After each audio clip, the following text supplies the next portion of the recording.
할렐루야. 하나님께서 우리에게 주시는 말씀은 신약성경 디모데후서 2장 3절에서 6절까지 말씀입니다.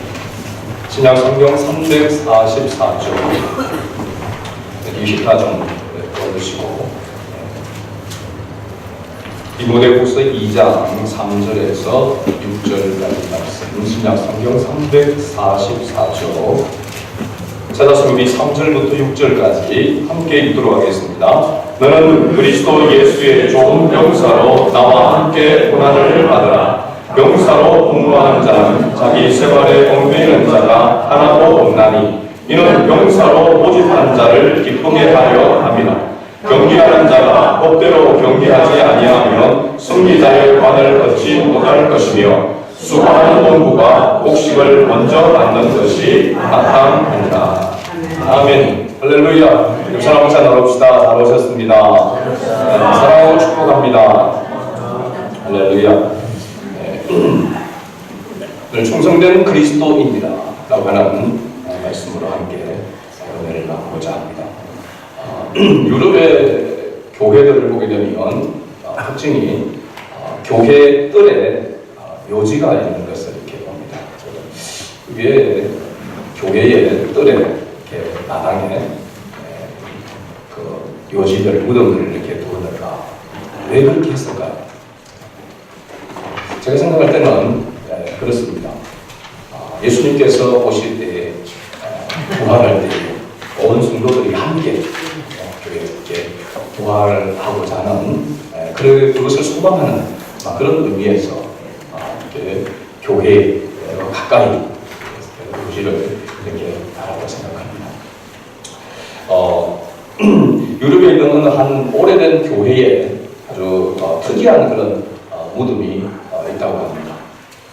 그 무덤에 서 있는 비석에 이런 내용이 기록되어 있습니다. 이 교회에서 신실하게 신앙생활을 했던 한 성도가 세상을 떠나게 되었습니다. 이제 장례식을 마치고 사람들은 거의 다 자기 집으로 돌아갔습니다. 그런데 이 무덤의 주인에게는 평소에 늘 함께 다니던 애견이 한 마리 있었는데 사람들은 다 떠났지만 이 애견만큼은 자기 주인의 무덤을 잠시도 떠나지 않았다고 합니다. 사람들이 그래서 억지로라도 끌고 가려고 했는데 요지부동이었죠. 하루가 지나고 이틀이 지나도 여전히 그 무덤 앞에서 미동도 하지 않냐, 움직이지 않고 있는 것입니다. 사람들이 어떻게 해보려 하더라도 너무 완강하게 움직이지 않으니까 사람들이 할 수 없이 성도들이 그 애견에게 먹을 것을 이렇게 갖다 주었다는 것이죠. 그때부터 시작해서 이 애견이 자그마치 14년 동안이나 그 긴 세월 동안 홀로 주인의 그 무덤 앞을 지켰다라고 하는 이야기입니다. 그래서 마침내 그 주인의 무덤 곁에서 또한 죽게 되었다는 것이죠. 그래서 사람들이 이 애견을 주인의 무덤 바로 옆에다가 묻어주고 아울러 충경비라고 하는 그런 비를 이렇게 세워주었다는 것입니다. 요즘 이렇게 사람들이 강아지를 애견을 키우는 것들을 아주 우리나라에서는 보편화되어 있고 이렇게 좋아하는 그런 부분이 있는데 물론 우리가 잘 알듯이 이 강아지 그 가운데 우리나라의 토종 진돗개 같은 경우는 충견이라 이렇게 이야기합니다. 그래도 좀 특이하게 그죠? 하루 이틀 정도는 그렇다 할지라도 14년 동안 그 주인의 무덤을 지켰다는 좀 특이한 그런 강아지였다라고 하는 것을 알 수 있습니다. 이 이야기를 제가 몇 번 들은 적이 있습니다. 뭔 이야기를 할 때 이런 예화를 꼭 듣냐면 충성이라고 하는 예화를 꼭 이 예화를 들은 기억이 있습니다. 그래서 여러분에게 한번 소개를 해봅니다. 충성스러운 그런 이 강아지, 이 애견과 같이 우리가 정말로 우리 그리스도인들이 충성된 그리스도인이 되어야 될 줄 믿습니다. 사실은요, 그리스도인이라고 하는 그 말 자체가, 그러니까 단어 자체가 충성이라고 하는 것과 같은 그런 의미라고 할 수 있습니다. 그러니까 그리스도인이라고 하면 반드시 충성해야 된다는 것이죠. 어디에 충성해야 됩니까? 목사님께 충성해야 된다. 이러면 난리 나겠죠. 그렇죠? 교회에 충성해야 됩니다. 그것도 있지만 하나님께 충성해야 될 이유가 있죠. 왜 우리가 하나님 앞에 주님께 충성해야 되는가 하는 것은 우리가 너무나 잘 알고 있습니다. 그렇죠? 주님께서 우리를 위해서 자신의 생명까지 아낌없이 내어주었기 때문에, 그렇죠? 그러므로 그 은혜를 아는 자는 주님을 위하여 자기의 삶의 전체를 드릴 수밖에 없는 존재가 바로 그리스도인이라고 하는 사실이죠. 그래서 그리스도인은 바로 예수 그리스도께 충성하는 사람이다 라고 하는 것입니다. 그렇죠? 우리에게 은혜를 베풀어 주신, 우리에게 생명을 내어 주신, 그것도 거저 우리 생명이라고 하면 이 땅에서의 우리가 뽑아낸 생명뿐만 아니라 영원한 생명을 얻는 이것은 이 세상과 바꿀 수 없는 가치가 있다라고 하는 것을 예수님도 말씀했습니다. 한 영혼이 뭐보다 천하보다 귀하다고 그렇게 말씀드리기 때문에 그렇습니다. 그래서 우리가 이러한 은혜를 날마다 깨닫고 또 인식하고 살아간다면 우리는 우리의 삶의 모든 것이 주님께 집중되어져야 되고 주님을 위하여 사는 그런 삶이 되어야 될 줄로 믿습니다. 그래서 사도 바울은 그리스도인은 먹든지 마시든지 무엇을 하든지 다 하나님의 영광을 위해서 해야 된다라고 하는 것. 이것이 바로 그리스도인의 삶의 목적이죠. 웨스트민스터 신앙 고백 가운데 첫 번째가 바로 이 고백 아닙니까? 사람의 제일 되는 목적은 하나님을 기쁘시게 하고 영원토록 그를 영화롭게 하는 것이 바로 인생의 제일 되는 목적이다라고 하는 것이죠.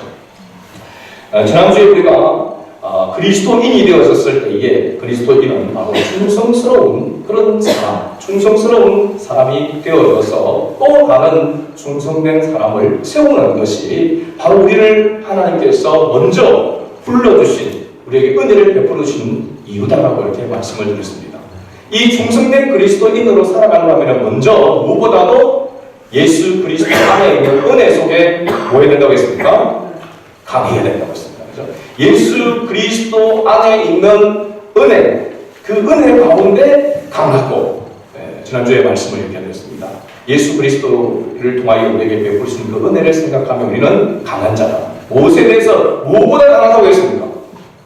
이 세상에 지배하고 있는, 이 세상을 다스리고 있는 이 세상에 어떻게 보면 가장 강력한 무기가 죽음이라고 한다면, 사망이라고 한다면 그 사망을 뛰어넘는, 사망을 이긴 바로 예수 그리스도, 바로 생명, 그 예수의 생명이 우리에게 있기 때문에 우리는 세상을 두려워하거나 무수하지 않냐고, 세상이 오히려 우리를 무수하고 두려워하는 존재가 바로 그리스도인이다 라고 이렇게 말씀드렸습니다. 그래서 우리는 예수 그리스도 안에 있으면 강한 자인 줄로 믿습니다. 내가 강한 것이 아니라 강하신 주님께서 함께하기 때문이죠. 그렇게 강해야 될 그 이유와 목적이 바로 뭐냐면 또 다른 사람에게 이 복음을 전하여서 충성된 제자를 세우는 것이 바로 우리에게 은혜를 주신 목적이다라고 하는 것을 지난주에 말씀을 통해서 살펴보았습니다. 오늘은 3절부터 6절까지 말씀 가운데서 이 충성된 그리스도인의 삶을 사는 방식에 대하여서 사도 바울은 디모데에게 세 부류의 사람을 예로 들어서 설명을 하고 있는 것을 우리가 봅니다. 지난주에 제가 개공 박두라고 이렇게 했는데 오늘 그 세 가지 말씀을 나눠보도록 하겠습니다. 첫 번째는 3절 말씀에 보게 되면 너는 그리스도 예수의 좋은 병사로 나와 함께 고난을 받으라 하고 있습니다. 그렇죠? 그리스도 예수의 좋은 병사가 되어야 된다라고 이렇게 말씀하고 있죠. 그런데 그리스도 예수의 좋은 병사의 세 가지 조건이 있습니다. 첫 번째가 바로 그리스도와 함께 고난을 받아야 한다라고 하는 것입니다. 너는 그리스도 예수의 좋은 병사로 나와 함께 고난을 받으라. 사실 이 말은 지금 디모데와 이 바울이 함께 있습니까? 아니면 떨어져 있습니까? 떨어져 있으니까 이 편지를 보냈죠. 그렇죠? 떨어져 있는 상황에서 같이 함께 고난을 받는다라고 하는 것은 다른 문맥상으로 이해를 해볼 때에 사도 바울이 지금 그리스도를 위해서 복음을 위해서 고난을 당하고 있는 것과 같이 너도 나와 같이 고난을 받아라 라고 하는 것입니다. 그리스도 예수의 좋은 병사의 첫 번째 조건이 바로 뭐냐면 고난을 받아라는 것입니다. 우리가 좀 어떤 신앙생활하는 가운데서 예수를 믿게 되면, 하나님의 자녀가 되면, 교회를 나가게 되면 그때부터 시작해서 복이 쏟아져야 되는데, 모든 일이 잘 되고 잘 풀리고 그렇게 되어져야 되는데 실제는 그렇지 않다는 것입니다. 실제는 우리가 예수를 믿고 그 예수를 믿고 주님을 위해서 살아가고자 결단하는 그 순간부터 시작해서 가장 먼저 다가오는 것이 고난입니다. 그리스도 예수의 좋은 병사가 된다라고 하는 것은 그 병사가 되는 조건 가운데서 첫 번째가 뭐냐면 고난입니다. 사실 이 고난이라는 말은 다른 표현으로 하면은 훈련이라고 할 수 있습니다. 훈련을 받아야 되죠. 그리고 보면 여러분, 우리 남자들은 군대 갔다 오는 남자들은 여러분 군대 입대하게 되어지면 바로 총 들고 저 산발선으로 갑니까? 아니면 어디로 갑니까? 어디에 입대하죠? 훈련소에 입대합니다. 논산 훈련소. 훈련소에 가게 되어지죠. 그 훈련소에 가서 4주, 5주, 6주, 장교들은 보통 몇 주간, 몇 개월 이렇게 받기도 하고 그렇습니다. 그런 훈련의 과정을 거쳐서 군인이 되는 것이죠.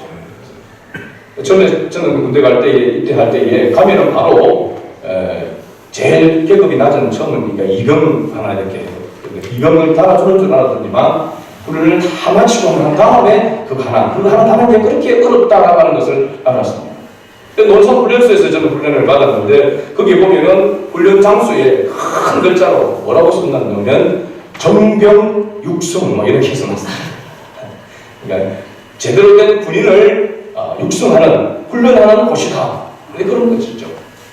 그러니까 군인으로 부름을 받았으면 바로 군인이 되는 것이 아니고 훈련의 과정을 거쳐야 된다는 것입니다. 근데 훈련의 과정을 거치고만 아니라 그 훈련이 그러면 훈련소에서 하는 것은 끝나느냐? 그렇지 않죠. 자대 갔어도 그곳에서 또 때를 따라서 또 훈련을 계속해서 받습니다. 그 훈련을 받음으로 인해서 군인다운 군인이 된다고 하는 것이죠. 그래서 우리가 그리스도인이 된다고 하는 것은 이 훈련, 이 고난이 끝나는 것이 아니라 훈련의 시작이다라고 할 수 있습니다. 생활 속에 여러 가지 여러 모양으로 우리에게 닥쳐오는 그런 시련들이 있습니다. 훈련, 그것이 바로 우리가 그리스도인다워지는 훈련입니다. 저는 목회자로 제가 이렇게 돌아볼 때에 교육 전도사로 신학교를 다닐 때부터 시작해서 제가 보면 20년을 넘게 이렇게 오는 가운데서 제가 내가 이제는 목사가 되는구나 라고 느끼냐면은 화재가 일어났습니다. 교회 화재 개척하고 3년 반 정도 될 때 교회 화재로 말미암아 그때 성도들도 시험에 드는 분들도 있고 떠나는 분들도 있고 그래서 여러 가지로 상당히 힘들어지게 되는 때이고요. 그 어려운 마음, 그래서 정말로 그때는 솔직한 그런 마음으로 이런 마음들이 있어요. 여기까지는 모양이다. 목회를 그만두고 싶은 그런 마음들도 있었습니다. 그래서 오만 생각을 그만둬야 되겠다라고 하는 그런 생각이 드는 것부터 해서 그럼 내가 기술도 없는데 뭘 하느냐. 그래도 말바람이 있으니까 장사를 할까? 트럭을 사서 과일 장사를 할까? 이런 생각까지 막 하고 그런 때가 있었습니다. 그만큼 사실 많이 힘들었죠. 그런 과정을 지나면서 한 사람이 다시 교회 중심으로 세워지게 되어지고 몇 명 되지 않지만은 그 성도들이 하나로 되어지고 그런 과정 속에서 우리가 이 교회를 건축하게 되어지고 하는 그런 속에서 제가 목사가 되어감을 느낄 수가 있었습니다. 어려운 가운데 그 고난을 헤쳐나가는 그 가운데서 하나님의 은혜로 되어지는 것이구나. 내 열정으로 되는 것도 아니고 내 능력으로 내 실력으로 되어지는 것이 아니라 철저히 하나님의 은혜로 되어지는 것이구나 하는 것을 깨닫게 되어지는. 제 목사인데 하나님의 은혜로 모든 것이 되는 것을 몰랐겠습니까? 너무나도 잘 알고 있죠. 네, 경험보다 더 훌륭한 교훈은 없는 것이죠. 경험을 통하여서. 그래서 그 가운데서 하나님 앞에 갈등하고 하나님 앞에 부르짖고 하는 그 가운데서 하나님의 은혜를 맛봄으로 인해서 하나님의 역사하심을 봄으로 인해서 경험함을 통하여서 하나님 앞에 더 가까이 나아갈 수 있는, 그래서 목회자로 더 세워지는 그런 은혜를 맛보게 되어졌다는 것입니다. 여러분들도 마찬가지입니다. 그리스도인으로 우리가 부름을 받았을 때에 이런 훈련의 과정을 거치지 않으면 절대로 그리스도인다운 모습으로 세워져 갈 수가 없습니다. 그리고 성숙되어져 갈 수가 없는 것이죠. 여러분 생활 가운데서 얼마나 주님과 함께 훈련의 과정을 거쳤느냐, 그 훈련을 했느냐에 따라서 성숙된 신앙으로 나아가고, 또 그렇지 아니하고 늘 제자리에 머물러 있는 그런 신앙으로 남아있다라고 하는 사실이죠. 그래서 우리에게 여러 가지 닥쳐오는 시련을 온전히 기쁘게 여기라고 야고보 사도는 그렇게 선포했습니다. 오늘 저와 여러분들이 우리가 그리스도인이 되었으므로, 하나님 나라의 백성이 되어졌으므로, 구원받은 하나님의 백성이 되어졌으므로 우리에게는 반드시 훈련이 많이 뒤따른다라고 하는 사실을 기억해야 될 줄로 믿습니다. 그래서 사도 바울은 이 고난, 이 훈련을 지금 이야기할 때에 군사로 또 병사로 이런 군사적인 그런 어떤 이야기로 예를 들어서 설명하고 있는 그런 부분이 사도 바울의 서신서에 많이 나오게 됩니다. 대표적으로 보게 되면 우리가 잘 아는 에베소서 6장 11절에서 18절에 보게 되면 사도 바울이 이렇게 이야기하죠. 마귀를 대적하기 위하여 하나님의 전신갑주를 취하라. 그러면서 진리로 허리띠를 띠고 의의 호심경을 붙이고 평안의 복음이 준비한 것으로 신을 신고 모든 것 위에 믿음의 방패를 가지고 이로써 능히 악한 자의 모든 불화살을 소멸하고 구원의 투구와 성령의 금 곧 하나님의 말씀을 가져라. 우리의 싸움이 혈과 육에 있는 것이 아니라 영적인 것에 있음을 사도 바울은 말하면서 영적인 무장을 해야 된다는 것입니다. 그 당시 병사가 전쟁의 싸움에 나갈 때에 완전 무장을 하는 것과 같이 무장을 하지 않으면 우리의 대적을 우리가 이길 수가 없다라고 이야기하고 있는 것이죠. 그래서 사도 바울은 병사같이 전쟁에 나아가는 병사와 같이 우리가 준비되어야 싸움에서 승리할 수 있다라고 하는 것을 강조하고 있는 것이죠. 오늘 본문에서도 병사라는 비유는 바울이 먼저 사실은 목회자에게 하는 그런 마음입니다. 디모데가 목회를 하고 있었기 때문에 목회자인 디모데에게 너는 그리스도의 좋은 병사가 되어라 라고 이렇게 이야기하고 있는데, 그리스도의 좋은 병사는 목회자뿐만 아니라 우리 성도 한 사람 한 사람이 바로 그리스도의 좋은 병사가 되어야 될 줄로 믿습니다. 사도 바울이 이러한 용어를 사용하는 것들을 가운데 보면 빌립보서 2장 25절에 보면 그러나 에바브로디도를 너희에게 보내는 것이 필요한 줄 생각하노니 그는 나의 형제요 함께 수고하고 함께 군사된 자요 너희 사자로 내가 쓸 것을 돕는 자라 이렇게 말씀했습니다. 빌립보서 1장 2절에 보면 자매 아피아와 우리와 함께 병사된 아키포와 내 집에 있는 교회에 편지하노니 병사, 그 병사라고 이야기하고 군사라고 이야기하면서 사도 바울이 여기에 강조하는 것이 하나 있습니다. 그 말은 뭐냐면 함께 해야 된다는 것입니다. 군사는, 병사는 함께 해야 된다는 것이죠.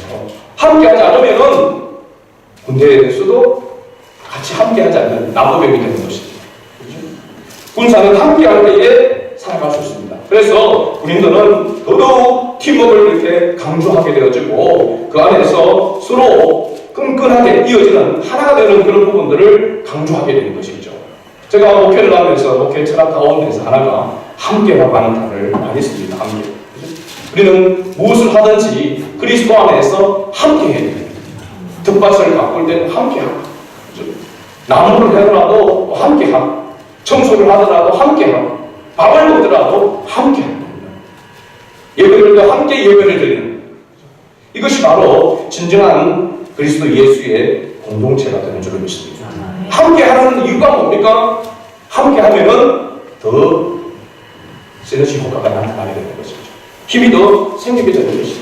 그래서 그리스도의 병사라고 하는 이 말이 이 세계에 들어와서 그리스도인이라고 하는 말과 동일한 말로 이렇게 사용되었다고 합니다.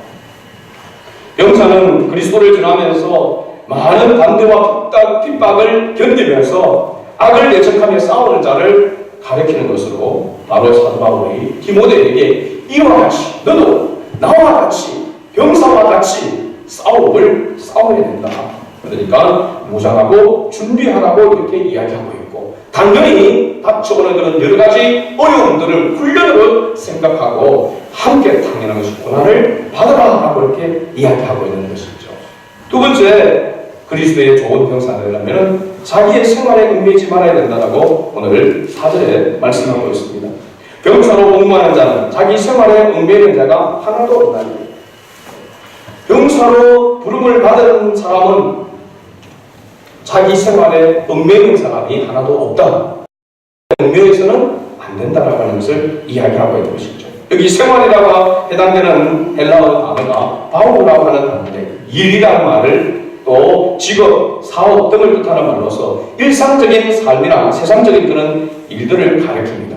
물론 사도 바울이 지금 디모데에게, 목회자인 디모데에게 이 말씀을 하고 있기 때문에, 고면을 하고 있기 때문에 목회자인 바로 디모데는 세상적인 그런 일들에 매이지 아니하고 오직 주의 일에 힘쓰라라고 이렇게 이야기를 하고 있는 것이죠.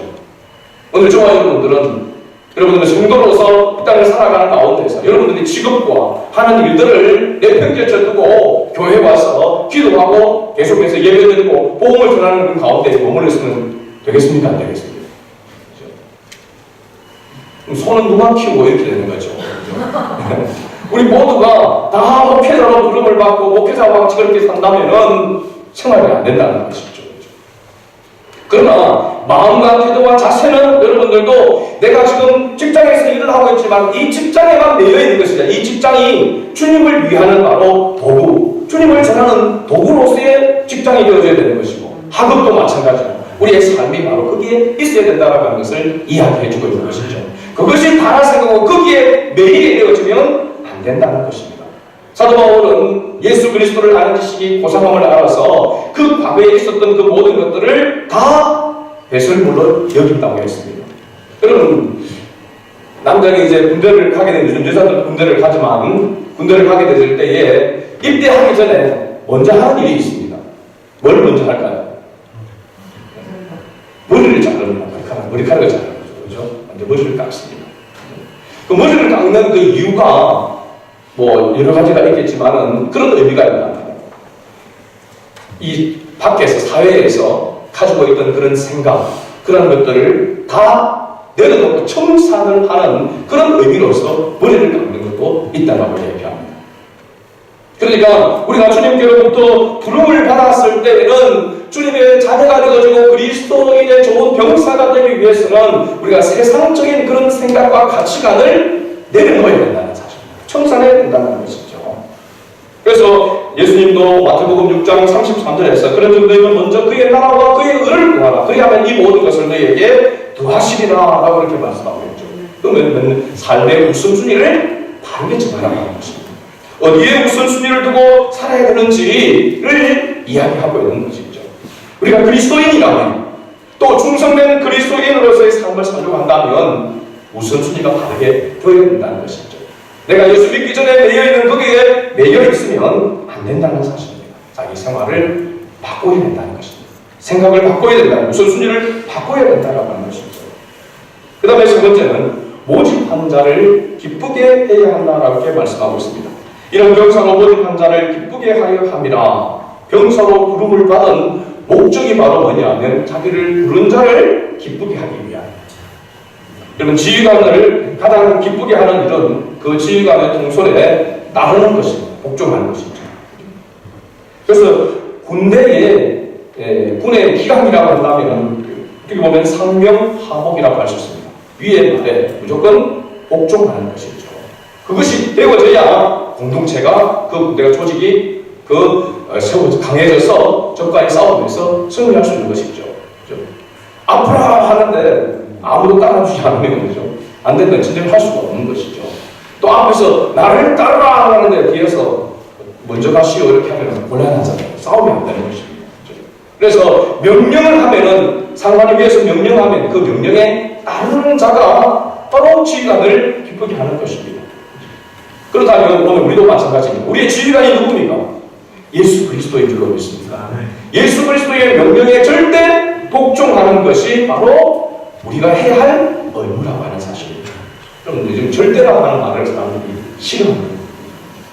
절대라고 하는 말. 사실 이 절대라고 하는 말은 하나님께만 사용할 수 있는 말입니다. 인간은 절대만 할 수가 없습니다. 나는 절대로 그러지 않는다. 그건 거짓말입니다. 그렇죠? 절대로 떠나지 않는다. 거짓말입니다. 인간은 절대가 될 수가 없습니다. 하나님만이 절대자예요. 그래서 하나님을 절대자라고 이야기하고 있는 것이죠. 그렇죠? 사람은 믿음의 대상이 될 수가 없다는 것입니다. 그렇죠? 하나님만이 우리의 믿음의 대상인 줄로 믿습니다. 하나님의 말씀에 하나님의 뜻에 순종하는 것, 복종하는 것, 그것이 그리스도의 좋은 병사라는 것입니다. 여러분, 이렇게 나라의 병사로 군인으로 또 군대로 이렇게 부름을 받는 이유가, 군인으로서 복무하는 그 이유가 어디에 있을까요? 뭐 하기 위해서입니까? 왜 나라에서 국가에서 군인으로 이렇게 병사로 훈련을 시키고 세우려고 해서 군대를 조직하는 이유가 뭘까요? 뭐 하기 위해서죠? 전쟁이 일어나면 전쟁을 해서 싸우기 위해서입니다. 전쟁 때문에 군대가 있는 것입니다. 전쟁이 없으면 군대가 필요 없는 것이죠. 전쟁의 위험이 있기 때문에 군대가 있는 것이죠. 그렇다면 예수 그리스도의 병사가 우리가 병사로서 싸워야 할 전쟁이 무엇입니까? 무슨 전쟁입니까? 사도 바울은 그 전쟁이 선한 싸움이라고 했습니다. 선한 싸움. 우리가 살펴봤던 디모데전서 1장 18절에 보면 사도 바울은 디모데에게 이 싸움을 가리켜서 선한 싸움이라고 했습니다. 에베소서 6장 12절 아까 우리가 보았던 그 완전 무장하라고 하는 그 싸움에서 사도 바울은 우리의 싸움은 혈과 육이 아니라고 했습니다. 정사와 권세와 이 어둠의 세상의 주관자들과 하늘에 있는 악의 영들에 대한 전쟁이나 싸움이라 이렇게 이야기를 하고 있습니다. 한마디로 얘기하면 우리의 싸움은 영적인 싸움이라고 하는 것이죠. 하나님의 자녀, 하나님의 나라를 위하여 싸워야 될 싸움이라고 하는 것입니다.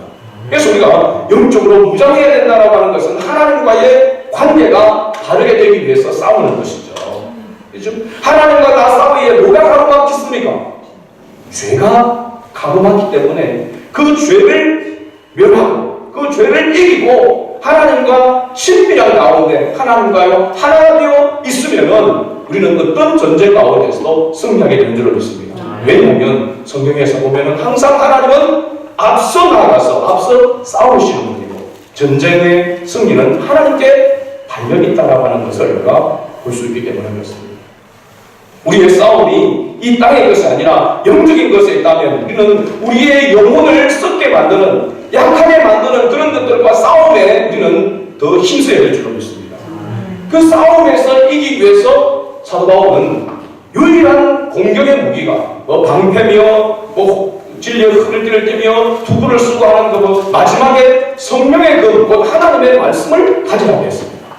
우리가 전쟁에서 이 싸움에서 승리할 수 있는 비결은 하나님의 말씀을 붙드는 것이고 말씀에 의지해서 나아갈 때에 이 싸움에서 승리할 수 있게 되는 줄로 믿습니다.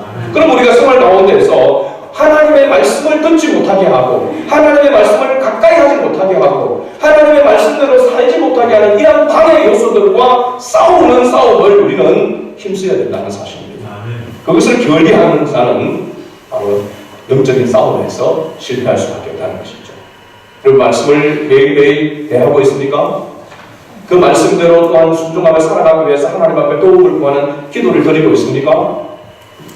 그런 말씀과 기도로 무장함으로 인해서 삶 가운데서 주님의 복음을 증거하는 그리스도의 향기를 나타내는 그런 삶을 살아가고 있습니까? 그것을 게을리하고 그것을 멀리하고 있다면 그리스도의 진정한 병사가, 좋은 병사가 되어 있지 못하다는 사실입니다. 두 번째, 사도 바울은 그게 두 부류 가운데, 세 부류 가운데 두 번째로 경기하는 자에 대해서 말씀하고 있습니다. 경기하는 자는 법대로 경기해야 한다. 그렇지 아니하면 승리자의 관을 얻지 못한다라고 이렇게 말씀하고 있습니다. 경기하는 운동선수를 비유를 들어서 이야기하고 있는 것이죠. 그 당시에 보면 올림피아, 그 경기 여러 가지 경기 종목들이 있지만 마라톤, 그죠? 그런 운동 경기들이 있었습니다. 그 경기 가운데서 중요한 것은 그 경기의 법, 규칙을 이야기하고 있는 것이죠. 그 규칙을 지켜야 된다는 것입니다. 그것을 지키지 않으면 승리자의 관을, 면류관, 월계관을 쓸 수가 없다라고 하는 것이죠. 몇 년 전에 우리 대구에서 세계 육상 경기가 이렇게 있었습니다. 그 가운데 정말 지금까지 존재하는 사람 가운데서 가장 100m 빠른 사람이 누구죠? 이제 은퇴를 했지만 우사인 볼트가 있습니다. 그렇죠? 그 우사인 볼트가 100m 그 경기 가운데서 탈락하게 되어지는 그런 일이 일어났습니다. 왜냐하면 보니까 출발할 때 출발 그 규칙을 어겼기 때문에 그래서 탈락하게 되어지는 그런 일이 있었습니다. 또 보니까 88 올림픽 때에 우리나라 88 올림픽 때에 벤 존슨이라고 하는 미국의 이 100m 선수가 있었죠. 그 선수가 1등을 했습니다. 정말 신기록을 100m 세계 신기록을 깨고 인간 마하라고 하는 그런 별명을 얻게 되었는데 나중에 그가 약물 복용했다는 것이 발견돼서 금메달이 박탈되는 그런 일이 있었습니다. 뭘 이야기하냐면 경기하는 선수는 경기의 규칙을 지키지 않으면 안 된다라고 하는 것입니다. 그렇죠? 아무리 열심히, 아무리 열정적으로, 아무리 빨리 가더라도 규칙을 지키지 않냐고 법을 따라서 하지 아니하면 그것은 아무 소용이 없다는 사실입니다.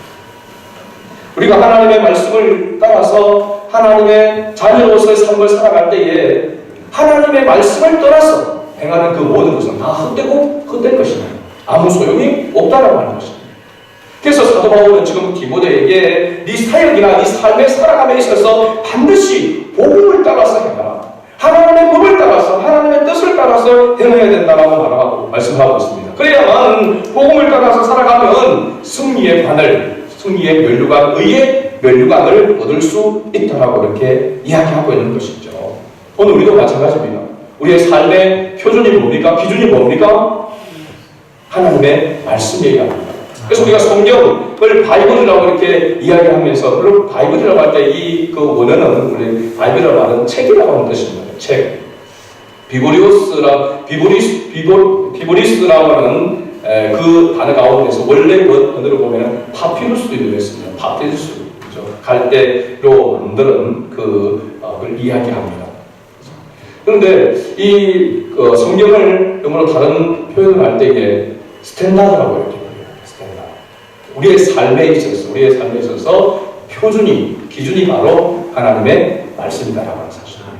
할렐루야. 우리의 삶에 있어서 표준, 기준은 이 세상의 윤리와 도덕이 아니라 하나님의 말씀에 있어야 합니다. 이 말씀을 삶의 표준으로 삼고 살아가는 사람이 바로 충성된 그리스도인이다라고 하는 것입니다. 그러면 학생으로서, 직장인으로서 우리의 삶 가운데서 가장 중요한 것이 바로 하나님의 말씀을 따르는 삶임을 기억할 수 있길 바랍니다. 마지막 세 번째는 수고하는 농부와 같다라고 이렇게 이야기를 하고 있습니다. 6절 말씀에 보면 수고하는 농부가 곡식을 먼저 받는 것이 마땅하니라. 농부의 비유를 들고 있죠. 그냥 농부가 아니라 어떤 농부라고 했습니까? 수고하는 농부. 오늘을 보니까 힘들어 고생하는 농부를 의미한다라고 이렇게 이야기하고 있습니다. 힘들어 고생하는 농부, 수고하는 농부. 이 말은 뭐냐면 열매를 얻기 위해서, 열매를 거두 수확을 거두기 위해서 농부는 수고해야 된다는 사실입니다. 수고해. 그런 말이 있죠. 쌀 농사를 짓는 벼농사를 벼죠. 그 쌀을 갖다가 한자로 쌀 밑자로 이렇게 쓰잖아요. 그게 원래는 한자로 보면 8팔자 2개가 합쳐진 것이다 이렇게 이야기합니다. 8팔자 2개가 합쳐지면은 뭘 이야기하냐면 88번의 손길이 가야 쌀이 된다는 것입니다. 양식이 된다는 것입니다. 그런 의미가 있다는 겁니다. 그만큼 많은 농부의 수고와 땀이 들어가야 열매를 맺게 된다는 것이죠. 오늘 우리가 이 주님을 위해서 살아가는 충성된 그리스도인으로 살아갈 때에 우리가 얼마나 많은 수고와 노력이 필요한가 하는 것을 이야기하고 있습니다. 하나님의 은혜로 되어지는 것이지만 하나님의 은혜를 받고 하나님의 뜻을 따라서 힘써 수고하고 애쓰는 자를 통하여 하나님께서 열매를 거두게 하신다는 것입니다. 여러분, 또 이 의미는 수고한 농부가 곡식을 먼저 받는 것이 마땅하다고 하는 것은 이런 의미가 있습니다. 수고한 농부가 그 수고한 것에서 먼저 그 열매를 맛본다라고 하는 것은 예수 믿는 사람들이 전도자로서 주님의 복음을 위해서 우리가 힘써 살아갈 때에 그 삶 가운데에서 그 열매를 맛보는 은혜를 하나님께서 우리에게 먼저 주신다는 것입니다. 어떤 의미인지 우리가 생각해 본다면 복음을 전하는 전도사로서 우리가 전도의 열매를 맺게 됩니다. 우리 전도 대상자를 작성하고 사람들에게 전도하기 위해서 마음에 품고 하나님 앞에 기도하며 또 하나님의 사랑으로 그를 섬기며 이렇게 나아갈 때에 하나님의 은혜로 그 사람이 예수를 구원의 주님으로 영접하게 되어지고, 그죠? 그러면서 또 충성된 사람으로 세워지는 그 모습을 보면 그 전도자에게 하나님께서 먼저 은혜를 주신다는 사실입니다. 하나님의 은혜로, 하나님의 역사로 하나님께서 이렇게 열매를 맺게 하시는구나. 그러면서 전도하는 사람이 은혜를 먼저 맛보게 된다는 것입니다. 하나님께서 나를 이렇게 사랑하셔서 하나님이 나를 하나님의 자녀로 삼아주셨구나. 그것을 깨닫게 되어지고 영혼을 구원하는 이 일은 내가 주님의 이름으로 기도하고 힘써 예수했지만 하나님께서 은혜를 베풀어 주셔야만 되는 것이구나. 하나님의 은혜를 깨닫게 되어지고 하나님의 능력과 하나님의 보호하심과 역사하심을 맛보는 그런 은혜를 전도자에게 하나님께서 먼저 은혜를 주신 것입니다. 그래서 신약 성경에서 사도행전을 보게 되면 사도행전의 그 역사들을 보게 되면 성령에 항상 충만했던 사람들이 누구냐면 가만히 앉아있는 사람이 아니라 복음을 위해서 수고하는 사람, 전도자들에게 계속해서 성령의 충만한 역사가 계속해서 일어났다는 사실입니다. 여러분이 성령 충만하여서 하나님의 뜻을 따라서 살아가기를 원합니까? 그러면 우리의 삶 가운데서 전도의 삶이 있어야 된다는 사실입니다. 그냥 전도하라 그러면은 전도 초청 주일날 한 사람 어떻게 하든지 이렇게 데려가서 그냥 체면 처리하는 그런 모습으로 신앙생활하는 것은 맞다라고 하는 사실입니다. 우리의 삶 가운데서 계속해서 영혼을 사랑하는 마음. 그래서 사실은 전도하기 위해서 우리가 먼저 하나님 앞에 기도해야 될 부분은 하나님, 영혼을 사랑하는 마음을 나에게 주옵소서. 영혼을 사랑하는 마음. 자기 가족들에 대해서 뿐만 아니라 이웃에 대해서, 친구에 대해서, 아는 사람과의 그런 관계 속에 있는 사람, 그 사람을 전도 대상자로 삼을 때에 그 영혼을 사랑할 수 있는 마음을 주셔서 그를 위해서 계속해서 눈물로 기도하게 하시고 또 내 가진 것으로, 나에게 주어진 것으로 그를 섬길 수 있는, 그를 위해서 희생할 수 있는 그런 마음들을 아낌없이 주셔서 열매를 맺을 수 있도록 하나님 함께 해 주옵소서. 이러한 모습이 있어야 되는 거죠. 이 영혼을 사랑하는 마음으로 우리가 복음을 전함에 힘쓰게 되어지면 그 영혼은 하나님의 은혜 위에 은혜가 더하여지게 되는 것입니다. 성령이 그를 떠날 수가 없는 것이죠. 왜냐하면 하나님이 우리를 부르신 목적이 바로 거기에 있기 때문에 그렇습니다. 그래서 하나님은 전도자와 복음을 전하는 자와 함께 하신 것이죠. 선교사들이 그런 고백을 하지 않습니까? 또 선교지를 갔다 오신 그런 목회자들의 한일 같은 그 고백 중에 하나가, 지금 한국 교회 안에는 말씀을 전하고 하면 말씀을 듣고 그 변화되고 하는 그런 역사들이 잘 나타나지 않는데, 선교지에 가서 그냥 떠듬떠듬 통역하고 그런데도 불구하고 그 말씀을 전가할 때에 그 선교지에서 병든자가 치료를 받고 고침을 받는 그런 역사들이 나고 성령의 은사가 임하고 하는 그런 역사들이 나타나는 것을 보고 사실은 당연한 것이잖아요. 근데 목회자가 몰라서 온다는 것이죠. 왜냐하면 평상시에 교회에서 그런 역사가 잘 나타나지 않는데 선교지에 가니까 그런 역사가 막 나타나니까 그게 선교지만 나타나야 될 일은 아니잖아요. 그렇죠?